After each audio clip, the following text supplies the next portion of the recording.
What's up, guys? Welcome back. This one's going to be short, sweet, and to the point. We only have 4 cards to talk about, but this is the Opus 15 Crystal Dominion Light and Dark card review. Yeah, let's not even mess around. Alright, we got Ace. You can only cast up to 2 cards per turn. You can only cast forwards from your break zone. If a card is put from the field into the break zone in any situation, remove from the game instead. When Ace enters the field, discard your hand. Now, the question is here. Well, first of all, this is a late game card, right? And I think, because obviously you're going to have multiple things in the break zone, eventually, the discard your hand doesn't really matter, right? Because you're going to eventually pay for stuff. So ideally, what you do is you pitch stuff already to generate your backups right away. Play him towards the end of the game, right? You need to have full backups for this, right? Because you're going to pay from your hand to deploy him. Pay something else, obviously deploy something else, and then have him out, right? And then you can just start casting from your break zone eventually. My only concern is you can only cast up to 2 cards per turn. Is the turn that he comes in, does that mean you've already cast 1 card? And if so, like, that kind of sucks. That's kind of his downfall. The rest of the effects, obviously, it's high risk, high reward. But again, this is a late game card. This is pretty much means I get to play my deck again, kind of, right? Also, I know it's weird, but I think water benefits from a card like this, and so does wind, so does, I think those are my main interests, and maybe earth. I don't know if the other elements will do it, which is ironic too, right? Because right now we just got Typo water cards, but Typo is mainly in fire, lightning, and wind. So we'll see where this card goes. I do think this is playable. I think it's dangerous, but it's going to be very good. So we'll see. Obviously, we don't have those kinds of resources, right? Every other deck doesn't have the resources to play against the deck twice. Everyone has maybe 6-9 summons. This guy technically could do stuff, but he's limited. So remember, it's only cast 2 cards per turn, meaning the summons is the tricky part, right? Maybe you could pair him with General Leo. I don't know. Too many thoughts go through my head for this guy, but I like him. He's an interesting card. First of its kind, for sure. So the Noctis. Well, Noctis can form a party with forwards of any element. When a party you control attacks, select one of the following actions. If 3 or more forwards form a party, select up to 2 of the following actions.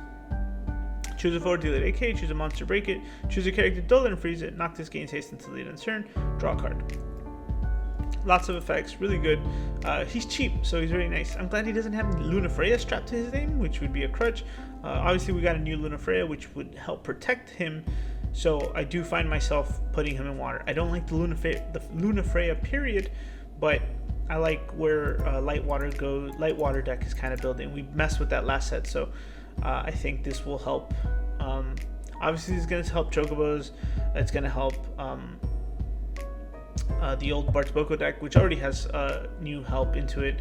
I think you can kind of splash this into a lot of things. The dulling and freezing is the very nice part, right? Because even with Stern doing what he does, as long as you're partying and you're kind of like mitigating some of these things, you can cancel some of their effects, right? Not cancel, but kind of slow things down. So even if you're fighting an aggro deck, this is really good. But if you're playing an aggro deck, this is really great. So it's a good card.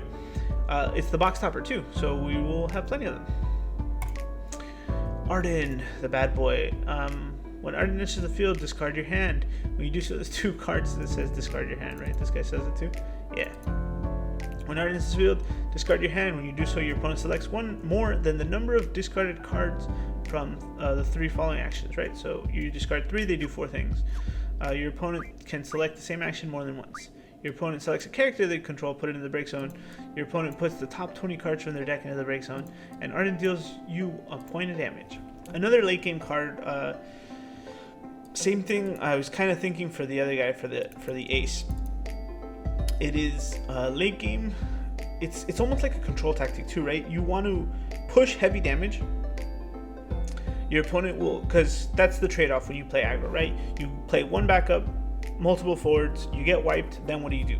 Your opponent has stabilized, and they have lots of resources, right, at this point, and you have very minimal.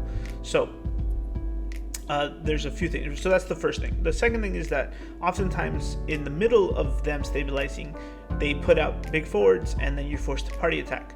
And so you have like 2 or 3 turns sometimes when you're playing aggro that you just draw and you kind of hold. Arden's the card that kind of is going to help you get there, right? So he's going to pretty much, when you drop him, let's say you have your opponent at 3 or 4 points of damage, they'll take 2, let's say you discard 4 cards, right? 3 cards, whatever. You're going to get 3 to 4 actions on average. Whatever stabilization they did, they're going to either choose, it's going to be very common that they'll take 2 points of damage, right? So put them from, let's say, 3 to 4 to 5 to 6, and then they'll have to do this. So that means they're going to lose backups or forwards, probably not the forwards, and then you're left in a good spot, right? Because you have this guy and they have less resources to deal with him. Either way, it's a good situation for you. Now, if you put him in an even tighter situation, this is going to happen at least once. I bet like at the first tournament stream, this is such a bad bet. I'll think I'll lose it, but I'll call it out anyway. Someone plays this card and it's in a really tight situation, and that person's gonna do this. Here's a better one. I'll raise it. This effect will resolve during one streamed Final Fantasy event in 2022. You heard it here first. I like Arden. He's a great card. Nox Suzatu. What is this? Typo also? I've never heard of this card. This is the newest card I've ever seen in my life. You can only play Nox if a forward you control has been put from the field into the break zone. At the end of each of your turns, reveal the top 3 cards of your deck. Play a forward of cost 4 or less among them and onto the field, and then put the rest of the cards into the break zone. I like this a lot, actually. Pair this with a Golbez, right? You might be dropping 2 turns, or Golbez triggers, drop him. At the end of the turn, reveal, drop something else. You're gonna be playing aggro anyway, right? You don't care what happens to all the other cards. Sure, you might miss a few, but I'm sure you have cards to recover, and it doesn't matter if they lose, right? At most, this card lives 3 to 4 turns. You losing, that's about 20 cards, right? Because you draw 2, and then reveal 3 and lose 3 somehow, right? So 3 to 4, that's about 15, 20. Any longer than that, he's too dangerous. But 3 to 4 turns is good enough to help you win the game, or like they'll kill him, right? Like they'll have to. So something to think about. It's a good card. All of these lend themselves, in my opinion, to aggro decks. I don't think you play Arden in control, obviously. You don't do that, right? You don't keep all your hand to throw your hand for nothing, right? You want to close out, and then blinking him doesn't help you ever, right? Because you need the cards in your hand. Same thing with the ace, right? You want to actually, ace might work well in control as well, right? Because you have as you're going through the game, you run out of forwards maybe or whatever, and you just bring him out to start bringing out stuff again. I don't know. These are my thoughts. Which one do you guys like the most? Which ones do you guys hate? They all kind of stick out in their own way. They're all very unique, and I think this is the first time in a long time that we see too light, too dark, and they all do something relatively interesting, and they might be game breaking. Do they replace Stern? Maybe not yet. But we'll see where Stern goes. Everyone's calling for the ban. I say we can do better, guys. Come on.